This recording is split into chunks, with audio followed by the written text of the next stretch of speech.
우리 주신 말씀 마가복음 2장 1절에서 12절 함께 봉독하겠습니다.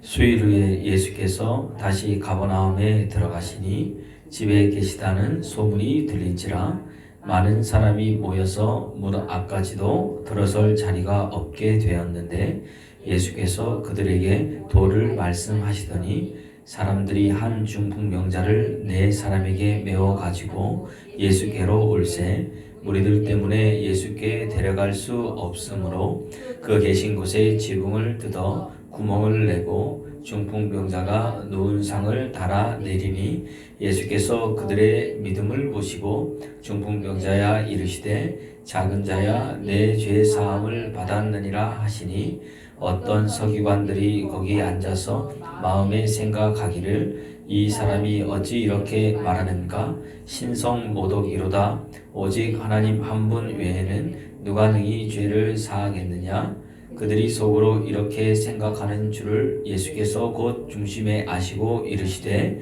어찌하여 이것을 마음에 생각하느냐 중풍병자에게 내 죄사함을 받았느니라 하는 말과 일어나 내 상을 가지고 걸어가라 하는 말 중에 어느 것이 쉽겠느냐 그러나 인자가 땅에서 죄를 사하는 권세가 있는 줄을 너희로 알게 하려 하노라 하시고 중풍병자에게 말씀하시되 내가 네게 이르노니 일어나 내 상을 가지고 집으로 가라 하시니 그가 일어나 곧 상을 가지고 모든 사람 앞에서 나가거늘 그들이 다 놀라 하나님께 영광을 돌리며 이르되 우리가 이런 일을 도무지 보지 못하였다 하더라. 아멘. 네, 오늘 새벽에는 믿음 안에서 강력해지는 원리라는 제목으로 같이 은혜를 나누고자 합니다. 한 2주 동안 우리 온라인 예배를 드리면서 새벽도 이렇게 녹음을 해서 이제 성도들한테 제공을 해줬어요. 지금은 이제 오늘부터 설교 때 녹음하지만 그때 따로 이제 마이크를 핀 마이크를 하고 녹음했는데 이제 온라인 예배 끝나서 이제 새벽 예배도 이제 녹음을 해서 안 올렸더니 또 올려달라는 분들이 계셔서 이제 또 녹음을 합니다. 이왕이면 예배 나와서 이제 드리라고 이제 안 올렸더니 그래도 듣는 분이 계시고 또 은혜 받는 분이 계시다 그래서 같이 또 녹음을 합니다. 우리가 신앙생활하면서 여러분 신앙생활은 또 생각할 때 우리는 또 믿음 생활입니다. 믿음은 여러분 강력합니다. 성경에 보니까 산을 옮기기도 하고요. 믿음은 병도 치유하고요. 어둠의 영도 물리치고 여러분 믿음 가지고 못할 것이 없습니다. 믿음은 강력합니다. 그래서 성경은 세상을 이길 이김은 이것이니 곧 우리의 믿음이라고 이야기를 하고 있습니다. 여러분 믿는 구석에 있는 사람은 여러분 든든합니다. 아이들이 여러분 언제 큰 소리 치는 줄 아세요? 또 아이들이 울음소리가 언제 여러분 커지는지 아십니까? 부모가 뒤에 있을 때 큰 소리 치고요. 사라졌던 부모가 나타나면 어린아이일수록 이 울음소리가 커집니다. 무서울 게 없는 거죠. 마찬가지입니다. 책임져 주는 사람이 있기 때문입니다. 저와 여러분 뒤에도 믿는 구석이 있습니다. 우리를 책임져 주는 분이 계십니다. 그분이 우리가 믿는 하나님입니다. 그분이 예수 그리스도를 통해서 우리를 책임져 주셨습니다. 오늘도 그러면은 이런 믿음 안에서 모두가 어떻게 강력해지는가 같이 은혜를 나눠보고자 합니다. 믿음 안에서 여러분 강력해지려면 어떻게 되느냐? 첫 번째는 여러분 우리가 단순해야 됩니다. 오늘 본문에도 예수님의 능력이 병자를 고친다는 소문이 퍼져나갔습니다. 누가는요 이거를 예수님 안에 병 고치는 능력이 있더라 이렇게 이야기했습니다. 그 소문을 듣는 4명의 친구가 중풍병에 걸려있는 친구를 상에 누워서 데리고 왔습니다. 그런데 여러분 믿음 생활은 항상 장애물이 있죠. 군중 때문에 예수님께 가까이 가지 못했습니다. 그들이 하는 게 뭐냐? 지붕을 뜯어서 환자를 예수님 앞에 내려보냈습니다. 여러분 이렇게 믿음은 단순합니다. 어떤 이론이나 상황 때문에 흔들리지 않습니다. 왜 그래요? 믿음은요 예수님 이외에는 답이 없다는 것을 알기 때문입니다. 그러니까 이 단순성이 주님 앞에 나아가게 만든 겁니다. 오늘 본문 5절에 보면 그것을 뭐라 그러냐, 예수께서 그들의 믿음을 보시고 중풍병자에게 이르시되 이렇게 이야기합니다. 주님은 그걸 뭐라고 보았습니까? 믿음으로 보았습니다. 여러분, 그래서 신앙생활 때 강력해지기 위해서는 여러분 단순해야 됩니다. 여러분, 맹수를 조련하는 방법이 있다고 합니다. 맹수를 조련시킬 때는 이 조련사가 의자를 거꾸로 들고 가서 이 맹수한테 보이면 맹수가 초점을 이렇게 잡지 못하다가 나중에는 힘을 잃고 이 조련사에게 온순해지고 이렇게 복종한다고 합니다. 여러분, 초점을 잃으면 약해집니다. 반면에 한 가지 초점을 맞추면 강해집니다. 현대인들이 여러분 너무나 복잡한 인생을 살아갑니다. 왜 그러냐면요, 눈치도 많이 보고 타인의 판단 때문에 내가 가진 것을 좀 이렇게 잘못하면 잃어버릴까, 저 사람이 나를 어떻게 생각해가지고 어떻게 할까, 이것 때문에 더 힘듭니다. 그 결과 늘 무력합니다. 그러니까 자기의 인생을 살지 못하고 남이 바라보는 인생을 살아갑니다. 산상수훈에서 마태복음 6장 22절에는요, 눈은 몸의 등불이니 그러므로 내 눈이 성하면 온 몸이 밝을 것이라고 이야기를 합니다. 그러니까 우리에게 뭐가 필요하느냐, 이 싱글 포커스, 하나의 초점, 이 단순성이 필요합니다. 이것을 가지기 위해서는 오직 하나님만 바라보는 믿음이 필요한 거예요. 여러분, 주님만 바라보기를 그리스도 예수의 이름으로 축원합니다. 역대 20장에 보면 암몬과 모압의 연합군이 유대를 쳐들어왔습니다. 그때 왕이 여호사밧 왕입니다. 그 관계에 다른 게 없습니다. 전부 다 주님 앞에 나가서 이 백성들에게도 하나님만 바라보게끔 했습니다. 그리고 하나님의 의지하고 또 그족 선지자를 의지하라, 하나님의 행하신다. 그리고 그냥 전쟁으로 나간 겁니다. 모압과 암몬의 연합군을 이겼습니다. 여러분, 기도는 이렇게 단순합니다. 믿음이 이렇게 단순합니다. 이게 여러분 강력하게 만듭니다. 오늘 하나님이 무엇이든 말씀하시면 무엇이든 하겠다는 자세가 필요한 거예요. 이게 여러분 믿음의 사람입니다. 오늘 여러 번을 통해서 또 이 중풍병자 내 친구를 통해서 주님 우리에게 그렇게 말씀해 주고 있는 겁니다. 여러분, 초대교회를 한번 보세요. 초대교회 태동이 성령이 임하면서 초대교회가 이제 태동이 됐습니다. 근데 그들이 단순성은 뭐냐? 초대교회를 태동하면서 하나님께서 그들에게 뭘 보여줬어요? 성령을 보여줬습니다. 성령을 보여주니까 주님 하시는 말이 뭐냐? 오직 성령이 너에게 임하면 너희가 뭘 받느냐? 권능을 받는다는 거예요. 그런데 그 다음에 뭐냐? 그럼 권능을 받고 예루살렘과 온 유대와 사마리아와 땅끝까지 이르러 내 증인이 되리라. 성령 받으면 한 가지만 보이는 거예요. 뭐가 보여? 예루살렘이 보입니다. 그 다음 유대가 보입니다. 사마리아가 보입니다. 땅끝이 보입니다. 하늘과 땅의 권세를 내게 줬으니 너는 가서 모든 족속으로 제자를 삼아 아버지와 아들과 성령의 이름으로 세례를 주고 내가 너에게 분부한 모든 것을 가르쳐 지키게 하라. 볼지어다 내가 세상 끝날까지 너희와 항상 함께 있으리라. 뭐만 보이는 거예요? 주님 하시는 사명만 보이는 거예요. 가서 전하라는 거죠. 할렐루야. 이게 여러분 단순하던 이야기입니다. 우리가 신앙생활을 할 때 이 중풍병자와 내 친구도 한번 보십시오. 온 게 다른 게 아닙니다. 얼마나 단순했는지, 예수님이 있다는 소문을 듣고 그 앞에 가면은 뭐가 된다는 소문을 듣고 그거 하나 붙잡고 중풍병자가 이 내 친구가 자기 중풍병에 걸린 친구를 주님 앞에 데리고 왔다는 이야기입니다. 오늘 여러분, 이러한 단순함으로 믿음 안에서 강력해지기를 그리스도 예수 이름으로 축원합니다. 두 번째는 뭐냐? 성실해야 됩니다.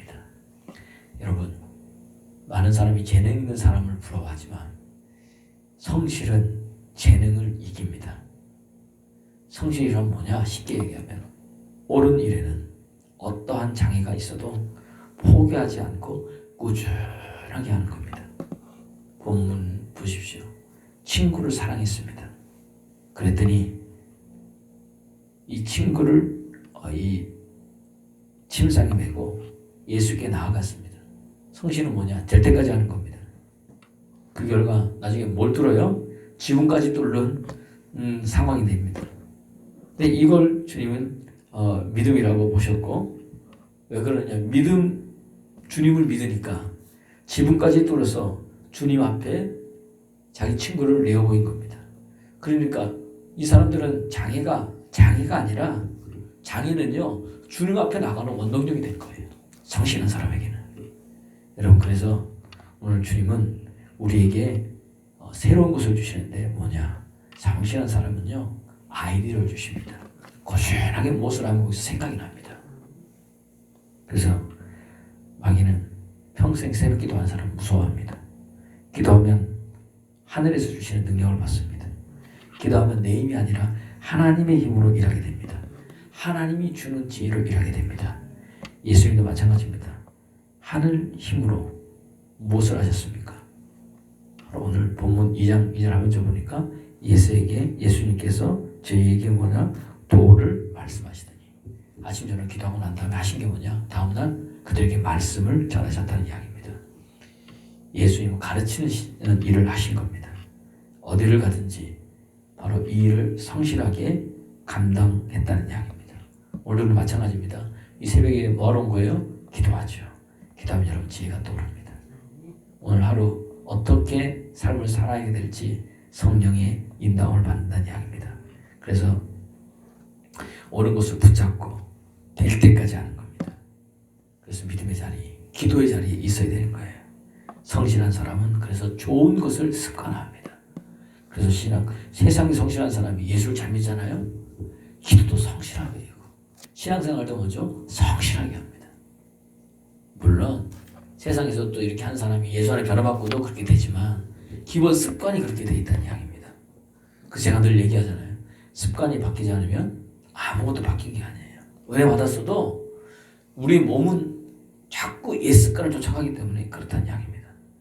그래서 어떤 책에 성장하는 사람의 4가지 습관이 있습니다. 그 책에 보면은 그 습관 중에 4가지를 보는데, 기도하는 습관, 학습, 헌금, 친교의 습관입니다. 기도죠, 기도. 그래서 최소한 하루에 1시간은 해야 됩니다. 겟세마네 동산에서 너희가 나를 위해서 1시도 기도할 수 없느냐. 이게 영어 성경은 1 hour 되어 있거든요. 1시간. 우리가 하루 3번 일을 닦습니다. 333이죠. 10분 여러분 소요됩니다. 근데 이보다도 기도를 적게 하는 크리스찬들이 있습니다. 악한 마귀가 그거 안다는 이야기예요. 여러분, 평생 새벽 기도하는 사람, 마귀가 어떻게 할 수 없다는 이야기입니다. 그 다음은 학습, 배워야 되는 겁니다. 겸손한 사람은요, 자기보다 나이가 훨씬 어린 사람에게도 배웁니다. 배우려고 그 사람 가까이 가서 귀를 기울입니다. 발전하는 거예요.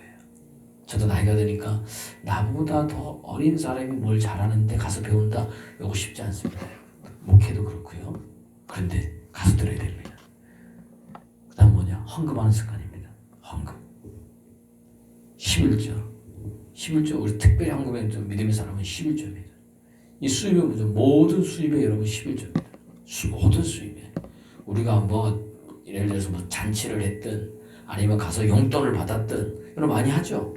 그렇잖아요. 요즘 믿으지만 결혼식, 그 다음에 돌, 그 다음에 칠순, 그 다음에 다른 만번 있지 않습니까? 그럼 뭐예요? 우리는 월급 위에는 그 다음은 뭐죠? 이 정도쯤이야. 아니, 성경은 뭐예요? 모든 수입에 11조라는 이야기입니다. 왜 그럴까요? 모든 것이 하나님의 것이라는 하나님의 소유권을 내가 인정해 드리는 거예요. 여러분, 그게 뭐죠? 믿음이라는 이야기입니다. 마지막으로 뭐냐? 친교의 습관입니다. 사람을 사귀면 넓어집니다. 진짜인지 여부는, 저 사람이 진짜냐 아니냐는 만나보고 교제해보면 알게 됩니다. 이 습관입니다. 여러분, 마귀는요, 우리를 자꾸 낚시게 합니다. 목적은 뭐냐? 자꾸 중단시키는 겁니다. 믿음 생활 중단시키고 기도 생활 중단시켜서 그 사람이 가지고 있는 것을 다 뺏어갑니다. 갈라디아서 6장 9절에 보니까 선을 행하되 낙심치 말라. 피곤하지 아니하면 때가 이르매 거두리라 그랬습니다. 성실함으로 재능을 이겨 하나님이 주시는 것을 거두는 여러분 되기를 그리스도 예수 이름으로 축원합니다. 세 번째는 뭐냐? 전문성입니다. 여러분, 전문성이 충만하면요, 그 전문적인 것에서 이 굉장한 것이 나타나게 됩니다. 오늘 본문에 내 친구는요, 자기들보다 훨씬 더 큰 대가인 예수님 만났습니다. 만났더니 예수님 속에 있는 영적인 바람이 불었습니다. 삶의 모든 부분이 여러분 변했다는 이야기입니다. 여러분 대가를 만나보십시오. 그 대가에서 얻는 큰 것이 있습니다. 여러분 바람도 알죠 여러분? 바람이란 뭐냐? 기압차로 생기는 겁니다. 대기의 움직임입니다. 고기압이 저기압으로 이동하면 그때부터 뭐냐? 바람이 생깁니다. 기압이 차가 클수록 큰 바람이 일어납니다. 저와 여러분의 인생에 믿음의 바람, 기도의 바람, 은혜의 바람, 성령의 바람이 일기 위해서는 여러분보다 더 높은 사람을 만나십시오. 기도 많이 하는 사람, 예배에 생명 거는 사람, 말씀 가운데 살아가는 사람, 성령의 충만에 살아가는 사람, 그 사람 옆에 있어야 됩니다. 그래야 그 바람을 통해서 나 또한 뭐죠? 그러한 삶을 살 수 있음을 성경은 우리에게 말해주고 있습니다. 그러니까 우리가 세상 사람도 뭐 찾아갑니까? 전문가 찾아가잖아요. 육아다, 그럼 육아의 전문가. 뭐 사업이다, 사업의 전문가. 그럴 때 달라지는 역사들이 일어납니다. 변화의 원리는 다른 게 아닙니다. 내 자신이 영적인 고기압이 되면 이제는 뭐죠? 내 안에서 영적인 바람이 불게 됩니다. 사도행전 2장에 오순절 성령의 이 사건으로 120명이 성령의 충만을 받아 거기서 뭐예요? 방언이 터져나가고 영적 고기압이 막 불었습니다. 그랬더니 어떻게 됩니까? 아까 얘기했던 예루살렘에 바람이 불고 유대에 바람이 불고 사마리아에 바람이 불고 땅끝까지 여러분 바람을 일으키는 역사가 일어났습니다. 그랬더니 결국 뭐예요? 로마가 313년에 기독교를 국교화하는 역사가 일어났죠. 누가 하신 겁니까? 하나님께서 친히 우리 사람을 통해서 영적 고기압으로 로마를 바꿔놨습니다. 오늘 여러분 부흥은 내가 하나님을 만나는 게 부흥입니다. 그리고 나를 통해서 이러한 은혜의 바람이 일어나는 겁니다. 그때 여러분 변화됩니다. 오늘 믿음 안에서 단순해지십시오. 또 믿음 안에서 성실하십시오. 믿음의 기도에 여러분 전문가가 되십시오. 그러면 여러분들이 예수님 안에 하시는 일을 하면서 사람을 살리는 믿음의 사람이 될 줄로 믿습니다. 기도하겠습니다.